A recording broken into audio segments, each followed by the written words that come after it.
Kekerasan orang tua terhadap anak merupakan suatu perilaku atau tindakan yang dilakukan oleh orang tua atau pengasuh yang bertujuan untuk menyakiti anak sehingga menyebabkan kerugian fisik, psikis, emosional, dan seksual.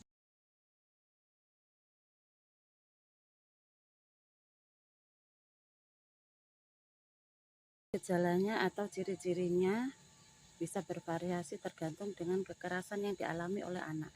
Seperti misalnya gejala fisik yang di dalamnya ada memar, lebam, luka bakar atau gejala yang tidak bisa dijelaskan. Yang kedua adalah gejala emosional seperti depresi, kecemasan, rendah diri, dan sebagainya. Yang selanjutnya adalah ciri seksual atau gejala-gejala seksual yang di dalamnya meliputi susah untuk berjalan, duduk, dan menghindari orang-orang tertentu supaya tidak terulang lagi trauma yang pernah dialami oleh anak karena kekerasan orang tua tersebut. Yang selanjutnya adalah pengabaian yang di dalamnya termasuk kekurangan gizi, kebersihan yang buruk, dan sebagainya.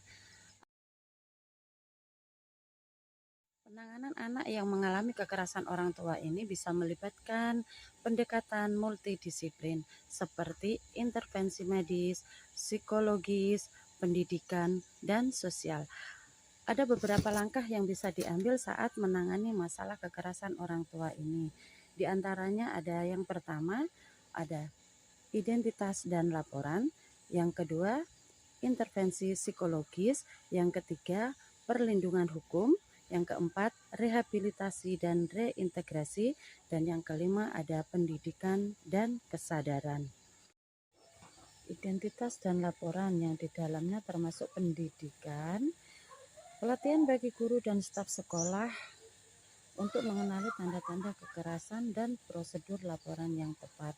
Yang kedua ada kesehatan, pemeriksaan kesehatan medis yang rutin untuk mengidentifikasi tanda-tanda kekerasan fisik atau pengabaian. Yang kedua ada intervensi psikologis, yaitu ada konseling, suatu terapi dari individu atau kelompok dengan psikolog atau konselor untuk membantu anak mengatasi trauma dan membangun kembali rasa percaya diri anak supaya anak tetap semangat melanjutkan masa depannya.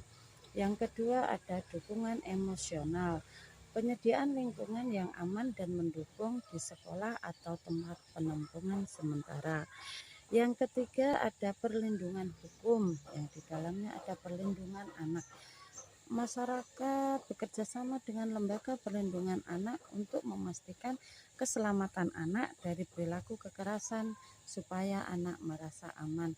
Yang kedua ada tindakan hukum yang melibatkan aparat penegak hukum untuk menginvestigasi dan menindaklanjuti kasus kekerasan. Yang keempat ada rehabilitasi dan reintegrasi, yaitu satu program.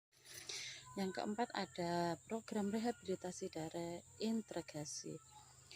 Program rehabilitasi penting diadakan bagi anak dan orang tua untuk memperbaiki hubungan keluarga jika memungkinkan dan aman. Program ini sangat penting karena untuk kesembuhan dan kesehatan anak korban kekerasan supaya tidak mengalami trauma yang berkepanjangan dan keputusasaan. Reintegrasi sosial membantu anak untuk kembali ke masyarakat melalui program-program yang mendukung seperti mengikuti program kegiatan ekstrakurikuler dan kegiatan komunitas yang ada di lingkungan anak. Pendidikan dan kesadaran di dalamnya meliputi kampanye kesadaran. Kampanye kesadaran di masyarakat ini penting dilakukan mengenai dampak kekerasan orang tua terhadap anak dan pentingnya peran aktif orang tua dan semua pihak dalam pencegahan kekerasan ini, terutama pihak keluarga yang paling dekat dengan anak dan masyarakat. Yang terakhir ada edukasi orang tua. Edukasi atau pelatihan orang tua ini penting dilakukan mengenai pengasuhan yang positif dan non kekerasan. Misalnya program parenting, program penyuluhan, dan sebagainya.